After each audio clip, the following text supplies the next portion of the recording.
pero una de las características de sistemas dinámicos es que ella utiliza varias ramas, ¿no? Y dependiendo del problema que estés estudiando, a veces utiliza geometría, a veces utiliza topología, ¿no? En mi caso, por ejemplo, yo estudio cosas más topológicas, entonces una buena base de topología es fundamental, ¿no?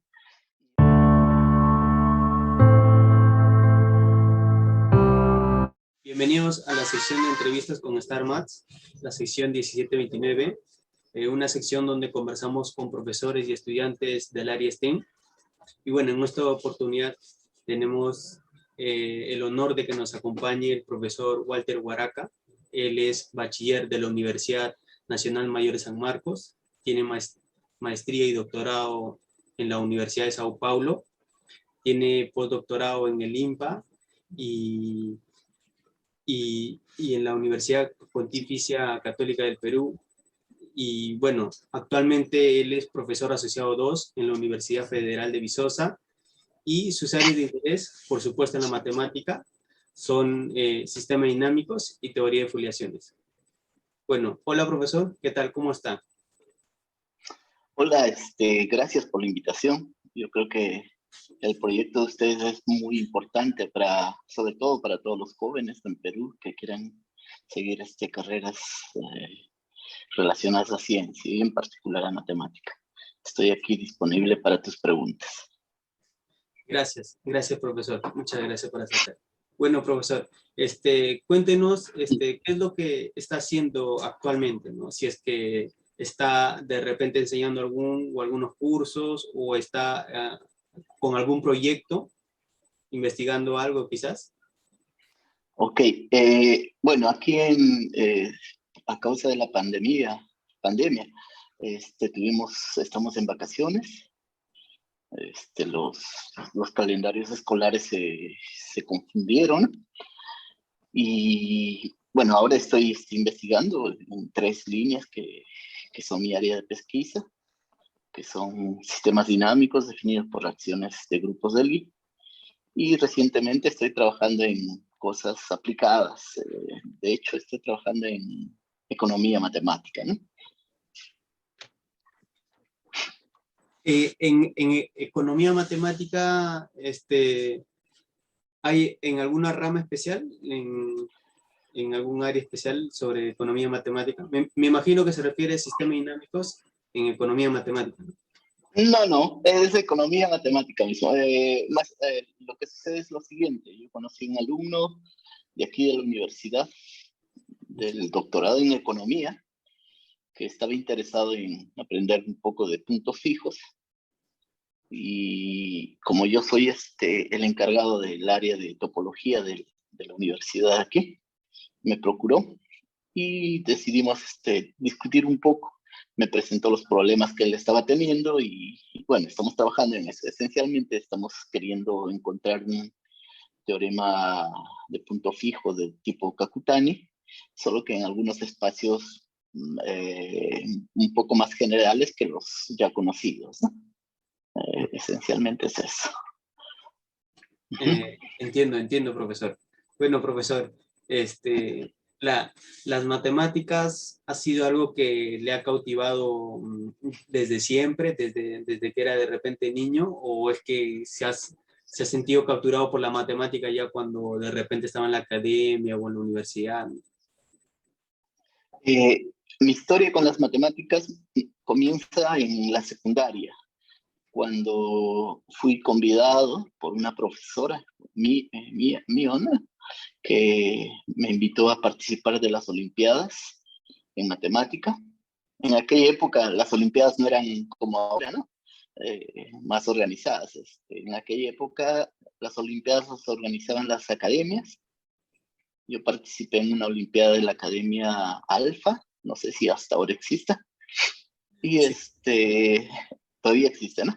Bueno, y, y fue en ese momento que yo me di cuenta que tenía una aptitud para matemática. Gané una beca para estudiar en la Academia Alfa, y ahí comenzó mi historia con la matemática, ¿no? Profesor, ahí fue donde se dio cuenta que quería estudiar matemática como ya como una carrera, o solo sabía que le gustaba la matemática porque era bueno resolviendo problemas, o... Realmente yo en esa época sabía que era bueno resolviendo algunos problemas, ¿no? Pero todavía no había decidido completamente estudiar matemática. Sucede que cuando yo estudiaba en la Academia Alfa, mi primer interés era ingresar a la uni e intentar alguna carrera de ingeniería, porque era lo más natural. Si eres bueno en matemática, entonces, ¿no? Sí. Yo no sabía ni siquiera que existía la carrera de matemático puro. Por cosas de la vida, yo perdí el DNI y no pude inscribirme al concurso de la uni. Y para no perder, inicialmente con este objetivo, para no perder un año, ingresé a matemática, pero con la idea de perfeccionar mi matemática, ¿no? Porque no sabía que existía una carrera así. Y postulé, ingresé a la carrera de matemática y para mi suerte, en esa experiencia conocí profesores extremadamente buenos, ¿no? No sé si hasta ahora todavía está el profesor Pedro Contreras, por ejemplo. Él fue uno de los que me comenzó a guiar y a motivar, ¿no? Tanto así que se pasó el primer año y ya desistí de cualquier otra carrera y decidí enfocarme a matemática. Bueno, ya que lo ha mencionado el profesor Pedro Contreras, en el 2018-17 creo que fue su último año, y yo tuve también el honor de llevar cursos con él. Llevé estructuras algebraicas 1, y bueno, es un buen profesor enseñando, es un buen motivador también. Eh, ¿Sí? sí, él es, yo creo que de la generación de matemáticos que estamos afuera, que estamos en torno con más de 30 años, que obviamente habíamos egresado de San Marcos, la mayoría yo creo que ha tenido una fuerte contribución de parte de él, del profesor Benazí, del profesor Lai, y tal vez estoy olvidando más a alguien, ¿no? Pero esencialmente esos profesores fueron fundamentales. Ah, y el profesor Agripino, ¿no?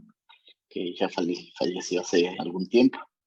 Ellos fueron fundamentales en consolidar ese grupo grande que ahora tenemos, ¿no? Sí, profesor.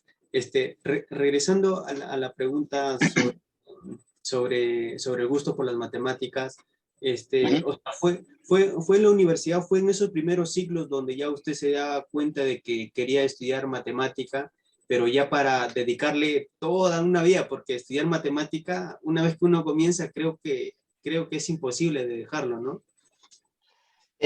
Por eso yo conté eso, ¿no? Porque el hecho de tener un primer contacto inicial con profesores de gran influencia, yo creo que eso me convencieron a seguir una carrera. Obviamente, todavía con bastante miedo y con bastante incerteza, ¿no? Porque yo tú no sabías cuál camino ibas a seguir, pero que conocer a esos profesores fue una motivación muy grande y, y no solo eso, ¿no? O sea, saber que todavía existen problemas abiertos, problemas muy bonitos, fáciles de entender, pero difíciles de resolver en general. Eso motivaba mucho, por lo menos a mí y a algunos amigos, ¿no? Que estábamos en esa época rodeando a aquellos profesores que mencioné. Ajá. Sí, profesor. Profesor, ¿qué es lo que más le gusta de las matemáticas? Yo creo que lo que más me gusta es la forma de encontrar caminos para encontrar algunas verdades, ¿no? Yo creo que el proceso de encontrar eh, de ver el nacimiento de alguna idea, de algún teorema, de algún resultado, ese proceso es muy bonito.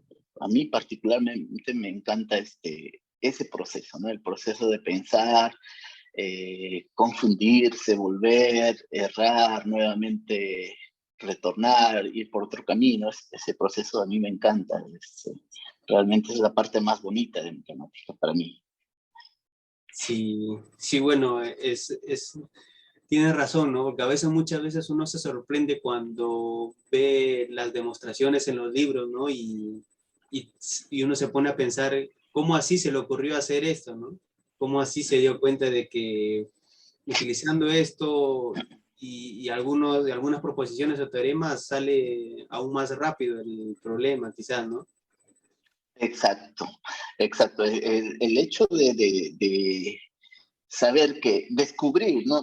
Descubrir que la matemática puede ser a veces confuso, pero llega un momento, después de haber hecho un proceso de adaptación al problema, llega un momento que tú lo entiendes y tal vez consigas ver que la forma de resolver es la forma más natural que existe, es la forma más fácil que existe, pero fácil en un sentido, ¿no? Sí, sí, profesor. Profesor, ¿tiene algún teorema que le guste? O algunos quizás, por las que usted sí, o no sé, de repente se haya sentido flechado por algún teorema. Eh, Desde siempre, bueno, desde que comencé a trabajar en mi doctorado, no tengo un teorema específico, pero yo tengo una área muy, que le tengo un aprecio y un cariño y una admiración enorme, que es la topología de superficies y los sistemas dinámicos definidos sobre superficies. Generalmente, cuando tú estudias un sistema dinámico o problemas topológicos de superficies, los problemas las soluciones son extremadamente visibles y casi naturales.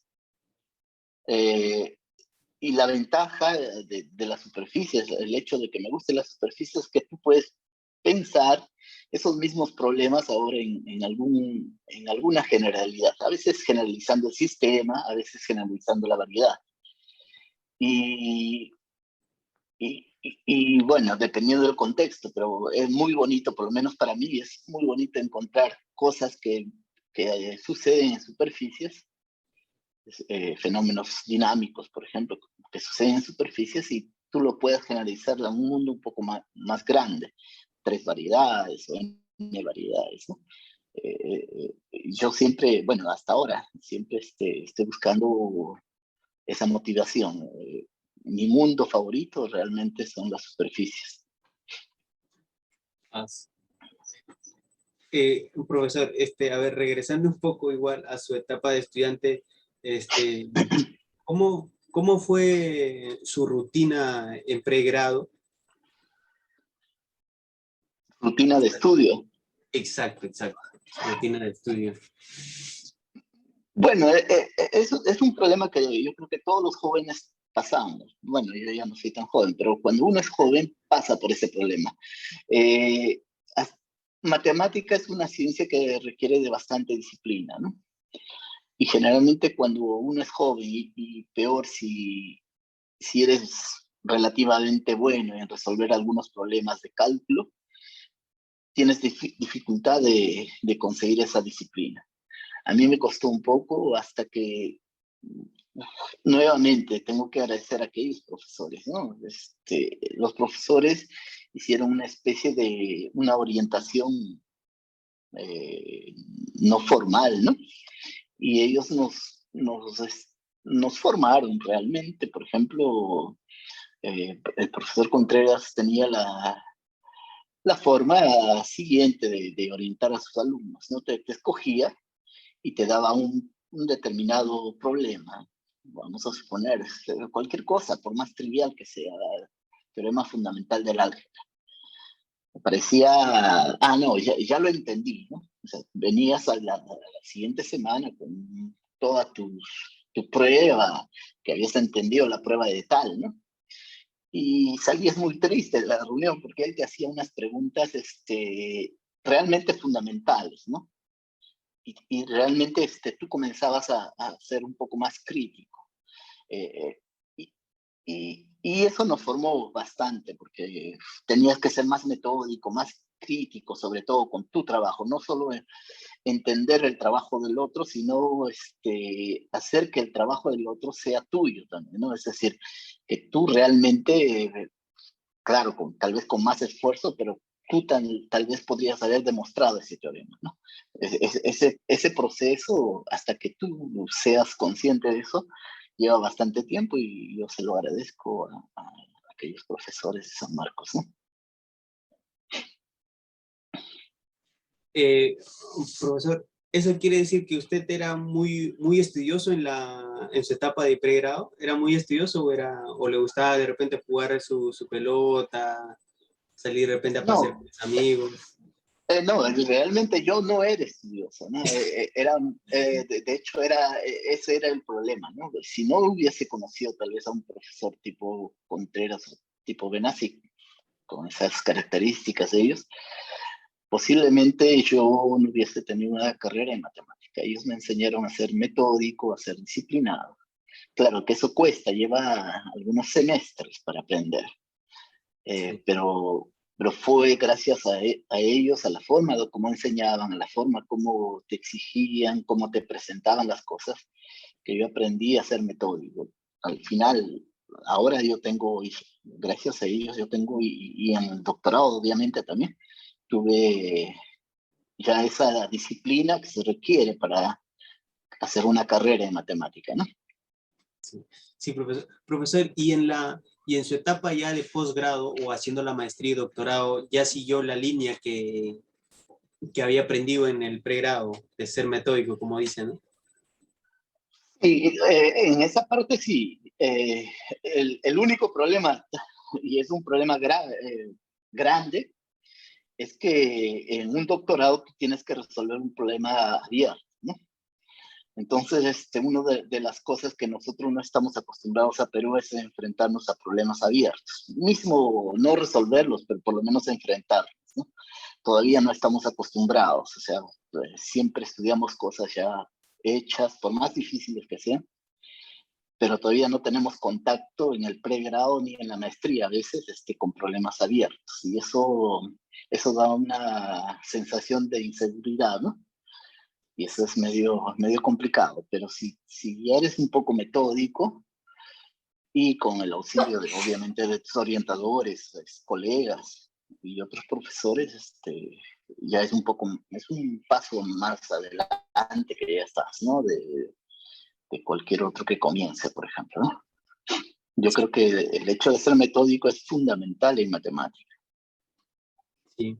Bueno, lo que usted dice es muy cierto, porque, bueno, yo he tenido, por ejemplo, en el IMCA, cuando estaba llevando verano,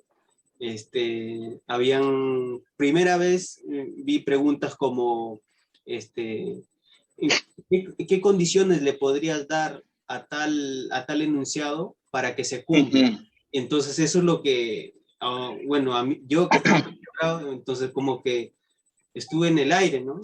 Pero me pareció bien, bien bacán porque ya, o sea, ya viene de tu mente, ¿no? Ya viene de tu creatividad o de lo que te imaginas, ¿no? Y bueno, son cositas así donde hace aún más, creo que te enamores por esa rama, ¿no? Exactamente. Eh, bueno, en algún momento de su carrera como estudiante de pregrado o como maestría o como doctorado, ¿quiso abandonar la carrera de matemática y de repente dedicarse a otra cosa? Muchas veces. Matemática tal vez sea una de las carreras menos comprendidas en Perú, no solo por los propios alumnos, sino por la sociedad, por las familias, porque son pocas familias que saben qué significa ser un estudiante de matemática. Eh, Tienes que tener una familia que te dé un soporte bien grande atrás, si no es difícil, porque no es como otras carreras que es una casi secuencial tu crecimiento, ¿no? En matemática puede haber semestres o meses donde tú simplemente estás, por más que estés trabajando, pero estás parado, y como puede haber 2 días o 3 días donde tu crecimiento es absurdo. Y para eso se necesita bastante el soporte de la familia, los padres, en el caso de los estudiantes. Y en el caso por ejemplo, en mi caso, cuando ya era alumno de doctorado, mi esposa, ¿no? Que tiene que entender que ser estudiante de matemáticas no es que sea mejor, sino que es diferente, las rutinas son diferentes, ¿no?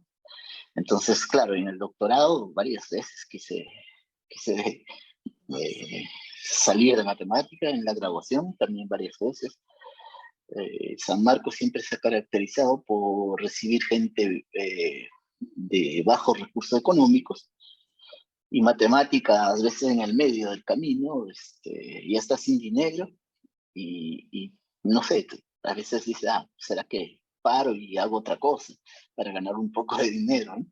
Claro, matemática sobre todo es una área donde ese, ese momento que pasa por tu cabeza y dices, puedo desistir, siempre, es más recurrente en matemática, ¿no? En física también posiblemente sea así, pero las ciencias duras yo creo que siempre sucede con todos, ¿no? Es algo casi normal, yo creo.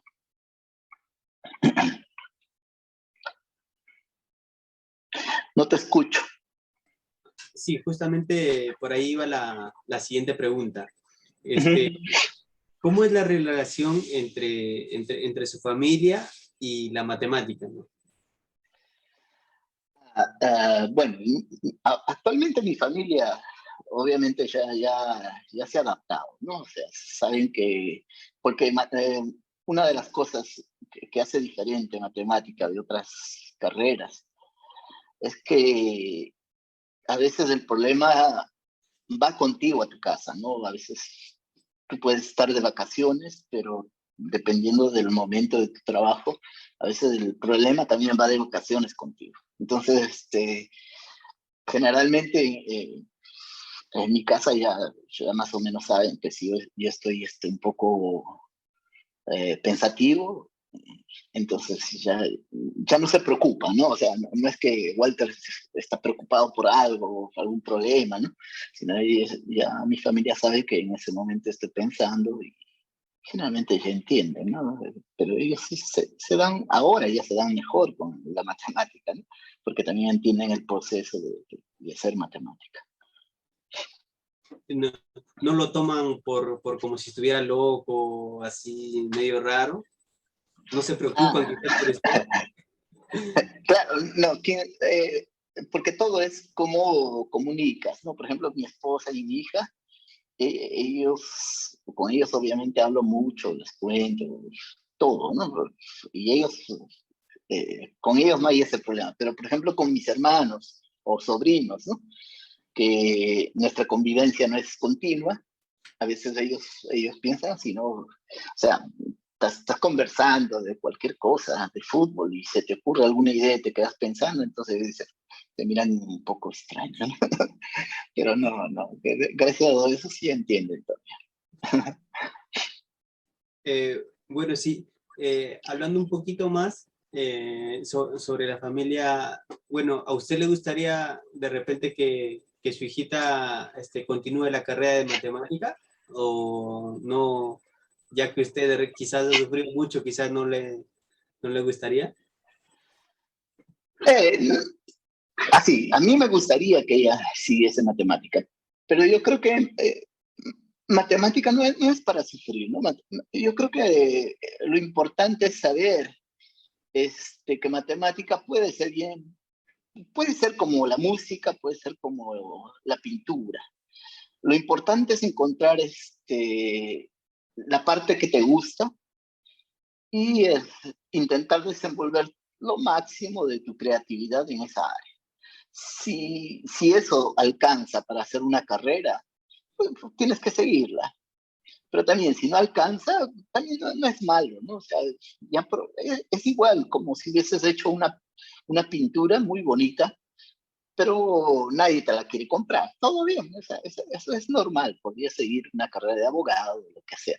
Pero sí, sí, siempre estoy incentivando a mi hija que aprenda, pero eso no quiere, no, yo no pienso obligarla a decir, tienes que seguir matemáticas.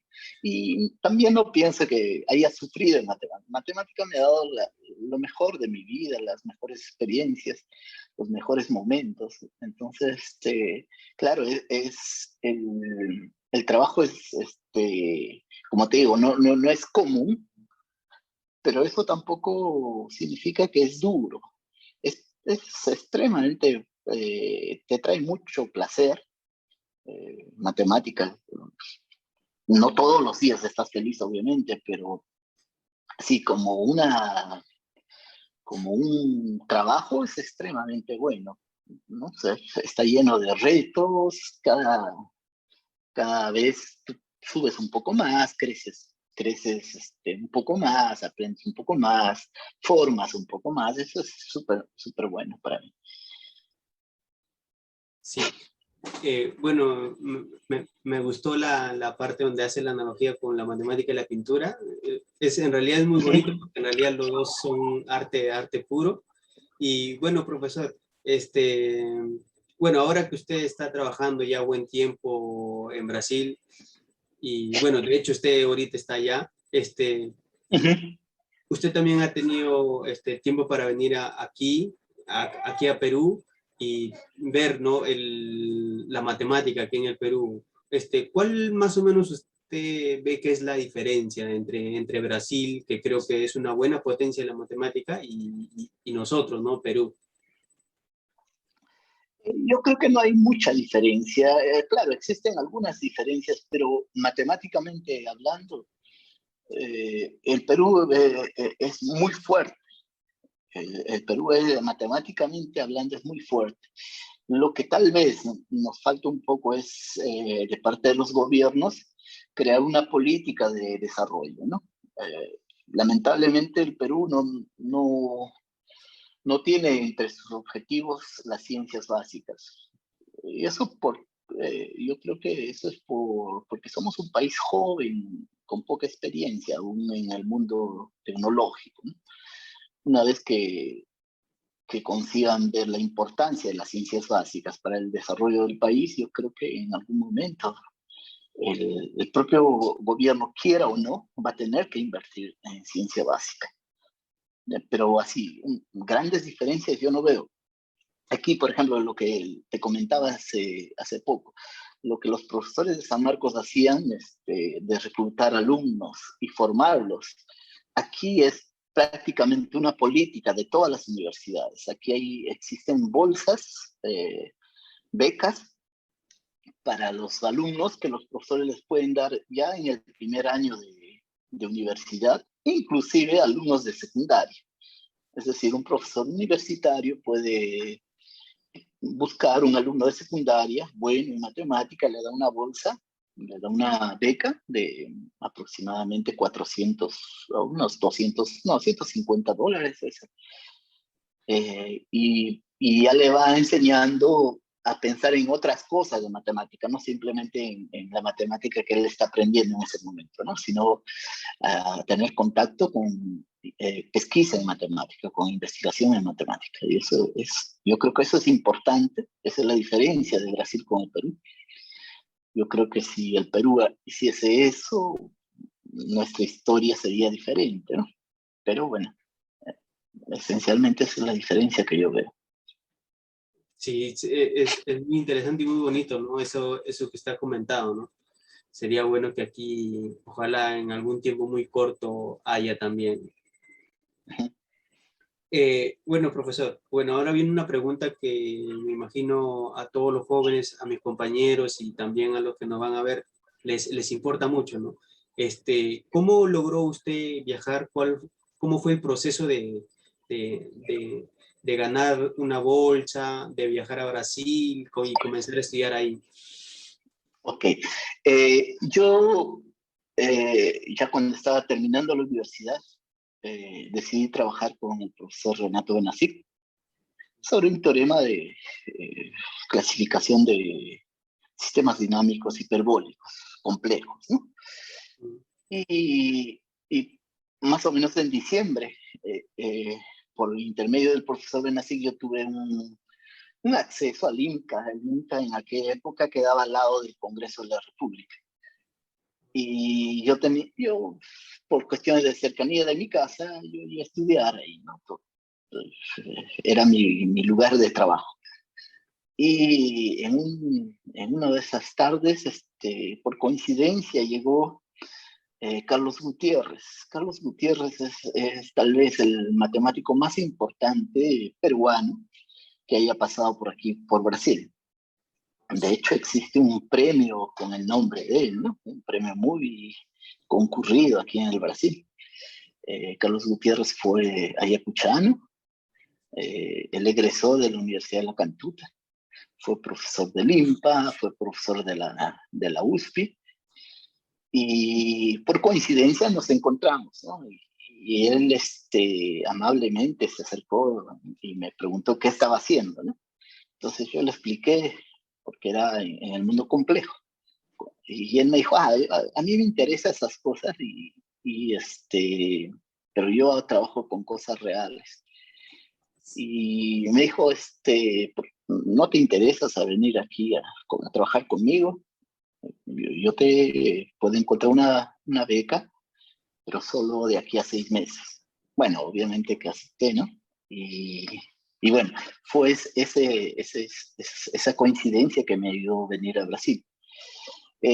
Lo que debo resaltar es que es importante para que los jóvenes que quieran tener otras experiencias de investigación, eh, es importante que esas visitas de los profesores peruanos o extranjeros que se realizan al Perú sea de forma continua y incentivada muchísimo por la universidad, ¿no? Yo creo que esa forma de comunicación ayuda mucho a que jóvenes peruanos salgan al exterior. ¿Okay?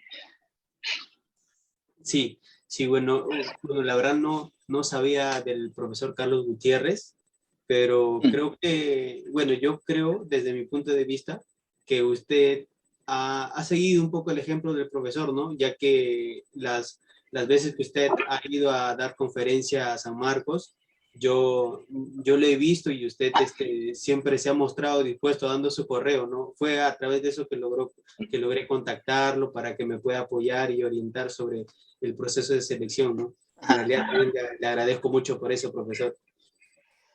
Carlos Gutiérrez, vamos a, tal vez, por favor, te corté algo. No, ya había terminado, profesor. Dígame nomás. Ok. No, tal vez Carlos Gutiérrez fue una de las personas más influyentes de la matemática peruana. Y lo que es un poco triste es que la mayoría de los peruanos no sepamos quién es él, ¿no? Tú preguntas aquí en Brasil, vete a un congreso de Brasil, no solo de Brasil, del mundo, ¿no? En sistemas dinámicos. Y el nombre de Carlos Gutiérrez es un nombre muy fuerte, que pesa demasiado. Realmente Carlos Gutiérrez fue un matemático extremadamente importante para toda la comunidad matemática peruana en Brasil, en particular para los estudiantes de sistemas dinámicos. Existe en Brasil un premio con el nombre de él, es un premio muy disputado por todos los estudiantes de doctorado de Brasil. Ese premio ya fue ganado si no me equivoco, por lo menos por 2 peruanos. Eso también es un orgullo, ¿no? Que, que un peruano venga al Brasil y gane un premio con el nombre de otro peruano, eso es muy bonito. Inclusive algunos de ellos ya están trabajando en Perú, por ejemplo, Rudy Rosas, yo creo que él ganó ese premio. Y realmente Carlos Gutiérrez es un peruano muy ejemplar que construyó una carrera fuera realmente con una proyección muy grande, pero en el Perú es poco valorado, ¿no? Casi nada valorado. Yo fui invitado el año de 2019 a la Universidad de La Cantuta, ¿no? Y entonces era obvio que yo iba a hablar de Carlos Gutiérrez y simplemente no lo conocía, nadie lo conocía, Carlos Gutiérrez en su alma mater. Es un poco triste, pero también tal vez sea un momento de iniciar las cosas, ¿no? De recordar eh, a nuestros maestros, ¿no? Y, bueno, Sí. Sí, bueno, y ahora que usted lo menciona y las personas que lo van a ver, y de hecho que ya se van un poco culturizar sobre Carlos Gutiérrez, irán a buscarlo y ver un poco más sobre su carrera, ¿no? Sobre su persona. Profesor, ¿cuáles serían los requisitos que debería cumplir un estudiante de matemática para que pueda ir a Brasil ahora en estos tiempos, ¿no? Sus notas, no sé, sus habilidades. yo creo que no existe un requisito así único, ¿no? Yo creo que lo importante es tener en mente dos cosas. Primero es que tú cuando sales del Perú ya dejas de llamarte Walter o dejas de llamarte Jim. Tú estás representando un país. Entonces tu responsabilidad crece bastante. Yo creo que la conciencia de eso te va a hacer con que tu desempeño sea cobrado por ti mismo, no sea exigido por ti mismo. Así, sobre tres requisitos para estudiar matemática. Actualmente la matemática en Perú, como ya lo dije al inicio de la entrevista, el nivel de la matemática peruana es bien grande, muy alto, tal vez comparado con algunos países del mundo, ¿no? Con pocos países del mundo, no le envidia a nadie, porque nuestra formación recibió mucha influencia de muchos países, en particular de la escuela rusa, ¿no? Que nosotros, no sé si hasta ahora, pero siempre hemos tenido una formación a base de los libros Mir, ¿no? Y eso nos ha ayudado bastante a tener una cultura matemática grande. Entonces, en términos de prerequisitos matemáticos, yo creo que la matemática peruana está bien servida para venir al Brasil. El otro requisito que yo te mencioné es, y yo creo que ese es un poco más como responsabilidad de un peruano que venga al Brasil, ¿no? O sea, tú estás llevando el nombre del Perú, estás llevando el nombre de San Marcos, de la UNE, de la universidad a la que pertenezcas, estás llevando ese nombre y eso lleva una responsabilidad consigo, ¿no? Sí. Profesor, muchas veces en las academias y bueno, en los colegios, los alumnos no quieren seguir la carrera de matemática porque se imaginan que van a estar siempre resolviendo esas ecuaciones de segundo grado, de tercer grado, ¿no? Y quizás es por eso de que se desapegan mucho, ¿no? Usted, ¿qué cosa les diría o cómo los motivaría para que ellos, por lo menos una parte de toda esa cantidad de alumnos se pueda dirigir, ¿no? O por lo menos se pueda aventurarse a curiosear por la matemática, ¿no? Yo creo que ahí tenemos bastante responsabilidad a los propios profesores, ¿no? Ahora está de moda que cualquier curso de matemáticas siga un padrón. O sea, si estás en la escuela y en el tercer año o cuarto año tienes que saber geometría y no puedes salir de ese mundo, tienes que seguir un camino ya trazado, ¿no? Eso es un poco malo para la matemática. Yo creo que matemática, la función del profesor debería ser, ya que se trata prácticamente de un trabajo artístico, la mejor forma es presentarle los mejores trabajos, ¿no? O sea, pareciese que nosotros es como si alguien que quiera jugar fútbol, nosotros en lugar de enseñarle las jugadas de Messi o de Cristiano Ronaldo, estamos enseñando, no sé, las 6 horas que se pasan en el gimnasio. Yo creo que ese es un grave problema de la enseñanza de matemática, que nadie nos dice, ¿saben qué? Mira, este teorema es bellísimo, el teorema de clasificación de superficies, por ejemplo, que tú no necesitas mucha matemática para convencer que eso es verdad, pero es una cosa extremadamente bonita, ¿no? O sea, dice, pega una superficie cualquiera, entonces esa superficie, tú modificándole un poco, pensando que está hecha de plastilina, va a ser o esta, o esta, o esta, o esta. Esa es muy, muy, muy bonita, ¿no? Pero lamentablemente eso, nuestra educación no nos está permitiendo porque estamos muy, muy cerrados, tenemos que seguir un camino ya determinado y no te puedes salir de ese camino, ¿no?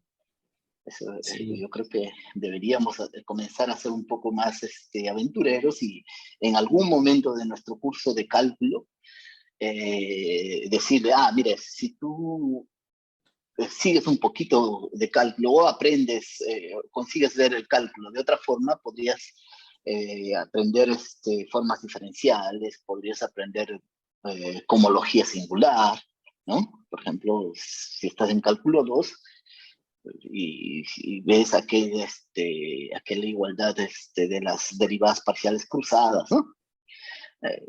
Eso ya motivaría, por ejemplo, para un inicio en cohomología singular. Pero, bueno, ahí tenemos bastante trabajo los profesores, ¿no? O sea, cómo motivar y cómo presentar esos cuadros bonitos de matemática, por lo menos para apreciar, mismo que no les enseñamos a hacer el cuadro, pero por lo menos para ver, ¿no? La potencia de la matemática. Sí, sí, profesor. Justamente hablando de alumnos, ¿qué les aconsejaría a los estudiantes que están llevando maestría o tesis con usted o que están haciendo algún trabajo con usted? Lo que normalmente yo digo es lo siguiente, ¿no? Que los problemas no son problemas para que tú te estreses, ¿no? Es un problema para descubrir. Claro, en la maestría o en el doctorado tú tienes plazos, entonces no hay cómo escaparse de ese estrés.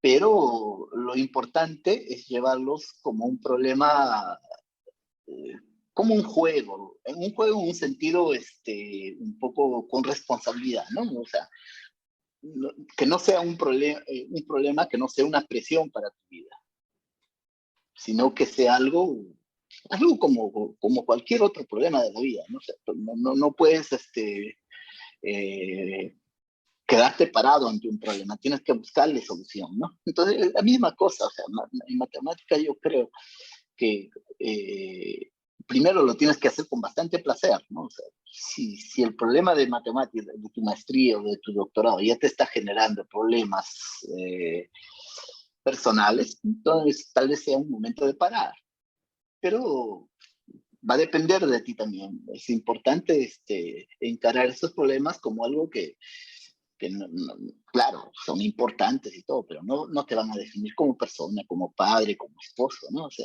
es importante saber distinguir esos dos momentos. A mis alumnos siempre les digo que ser matemático implica saber lidiar con eso, saber decir, no, voy a estudiar hasta las 6 de la tarde y después voy a salir, me voy a tomar una cerveza, voy a salir con mis amigos, voy a jugar fútbol, y mañana a las 8 de la mañana regreso y vuelvo a pensar en el problema, ¿no? Yo creo que no es bueno entrar de forma total y absoluta a la resolución de un problema, porque puede ser que el problema no tenga solución o pueda tener solución, pero la solución sea muy difícil, ¿no? O sea, no es bueno hacerlo de forma tan radical, si cabe la palabra. Sí, sí, es bueno, es bueno resaltar eso, ¿no? Creo que he tenido algunos compañeros que se han estresado mucho porque no les ha salido algún problema y ahora que creo que su mayoría de mis compañeros están también siguiendo la maestría y bueno, espero que sepan que no se trata de darle todo, ¿no? Bueno, profesor, ya que usted es de la rama de sistemas dinámicos, ¿hay algún libro base que debería seguir todo estudiante que quisiera también dirigirse por esa rama? Existen varios libros, ¿no? Bueno, entre los más bonitos son el libro de Jacob Pallis, ¿no? Se llama Sistemas Dinámicos. Es uno de los libros más bonitos. Eh, pero una de las características de sistemas dinámicos es que ella utiliza varias ramas, ¿no? Y dependiendo del problema que estés estudiando, a veces utiliza geometría, a veces utiliza topología, ¿no? En mi caso, por ejemplo, yo estudio cosas más topológicas, entonces una buena base de topología es fundamental, ¿no? Y yo conocí un libro hace bastante tiempo ya, ¿no? Eh, de topología un poco más avanzada, que se llama, no sé si la pronunciación es así, Pontryagin, tal vez, grupos continuos se llama. Es un libro muy bonito, muy completo. En verdad existen varios libros, pero va a depender del interés dentro de los sistemas dinámicos que tú tengas, ¿no? Sí. Y profesor, ¿qué, ¿y qué fue lo que lo motivó a dirigirse hacia esta rama de sistemas dinámicos? Me imagino que por lo que ya me ha contado será de repente el profesor Carlos Gutiérrez. ¿Será esa la motivación o es que hay algo más? En verdad yo ya quería trabajar en sistemas dinámicos, solo que inicialmente quería en los sistemas dinámicos complejos porque yo veía a los trabajos del profesor Renato Benassi y era impresionante la didáctica del profesor Renato Benassi. Siempre fue ejemplar. Entonces eso me motivó a, a entender, a intentar entender sistemas dinámicos, ¿no? Inicialmente complejos. Cuando conocí a Gutiérrez, simplemente me quedé enamorado del área, ¿no? Porque Gutiérrez te explicaba las cosas de forma, eh, te hacía sentir que tú entendiste su teorema, ¿no? Por ejemplo, existe un teorema que se llama teorema de estructura de Gutiérrez. Es un teorema muy famoso, muy conocido, muy utilizado, y yo siempre pienso que lo entiendo, pero es extremadamente difícil de probar. Es un teorema muy bonito, pero, y bueno, ¿y por qué pienso que lo entiendo? Gracias a Gutiérrez, ¿no? Gutiérrez me explicó una vez, y obviamente es un teorema muy bello, también en superficies, ¿no? Que es un lugar que me gusta siempre. ¿Okay? Sí. No, es eso, ¿no? Eh, bueno, profesor, ¿nos podría mostrar en términos simples y en caso se pueda, que, o sea, en lo que está trabajando o si es que lo que está trabajando tiene alguna aplicación que de repente se pueda explicar y que las personas que quizás no sean muy adentradas en este mundo de sistemas dinámicos quizás se puedan entender? A ver, voy a intentar. ¿Okay? Bueno, un sistema dinámico es un sistema, por ejemplo, puedes pensar en el transporte de tu ciudad, puedes pensar en las órbitas que hace una abeja, por ejemplo, ¿no? Pero en un espacio reducido que nosotros llamamos de compacto, ¿no? O sea, no puede salir de un espacio, ¿ok? Eh, y en, a inicios de 1900, más o menos, eh, Morse hizo la siguiente conjetura, ¿no? Que imagínate, vamos a agarrar el ejemplo de la abeja. Eh, si una abeja, suponte que existe una abeja en tu espacio que es cerrado, imagínate una caja, ¿no? Cerrada y que existe una abeja que en el tiempo recorre casi todos los puntos de esa caja que tú tienes, ¿ok? Eh, y que tu sistema sea por lo menos de alguna clase de diferenciabilidad, ¿no? O sea, que los cambios no sean tan bruscos, eso quiere decir que no sea que tenga alguna clase de diferenciabilidad. Entonces él conjeturó que una cantidad grande de abejas, ya no solo una, si una da por todos esencialmente todos los puntos de tu espacio, entonces una cantidad grande de abejas va a ser lo mismo, ¿ok? Esa se llama conjetura de Morse. En términos matemáticos es un poco más difícil de explicar, pero entonces esencialmente él dijo eso, ¿no? Que si tú en un sistema tienes un punto que recorre casi todo tu espacio, va a haber un conjunto bien grande, bien gordo, de modo que cualquier punto de ese conjunto también va a recorrer casi todos los puntos del espacio. Entonces, esa conjetura quedó abierta por 100 años. Y en el mundo de los flujos, un japonés consiguió una prueba, ¿no? Para algunos casos, y un ruso también consiguió una prueba en algunos casos. Lo que yo hice y lo que estoy haciendo hasta ahora es generalizar ese problema, ya no para el mundo de superficies, sino para 3 variedades. Y los sistemas dinámicos ya no son definidos por flujos, sino por acciones de R2, por ejemplo, ¿no? En general de RK. Entonces, esencialmente eso que estoy diciendo, yo creo que es la forma más simple que podría explicar mi trabajo. Bueno, profesor, bueno, yo sí le he entendido, espero que también los que lo vayan a ver también entiendan, y en realidad me parece muy interesante esa conjetura de Morse. Espero que logre su objetivo, profesor. Bueno, terminamos aquí la entrevista con usted. Bueno, para finalizar esto, ¿le gustaría ya terminar con algunas palabras? Sí, bueno, primero agradecerles a ustedes, nuevamente felicitarlos. Yo creo que es un trabajo importante. Tenemos bastantes colegas, prácticamente en cada universidad brasileña. Tenemos un peruano trabajando. Es importante que también se divulgue, se masifique la matemática, que es una área como cualquiera, como ser ingeniero, como ser enfermero, como ser cualquier otra profesión. Tiene sus particularidades, pero está al alcance de todos, que es extremadamente motivador, extremadamente desafiador, tiene mucha aplicabilidad, tiene mucho trabajo por hacer, no solo un profesor, existen actualmente, por ejemplo, en el Brasil, muchos bancos están contratando matemáticos, porque estamos ahora entrando en una era de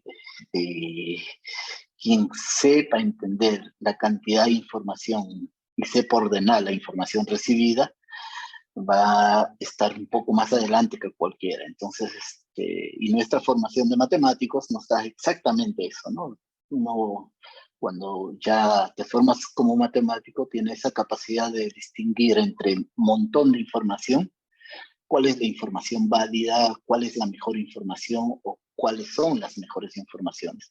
Es una cualidad que nosotros los matemáticos tenemos, ¿no?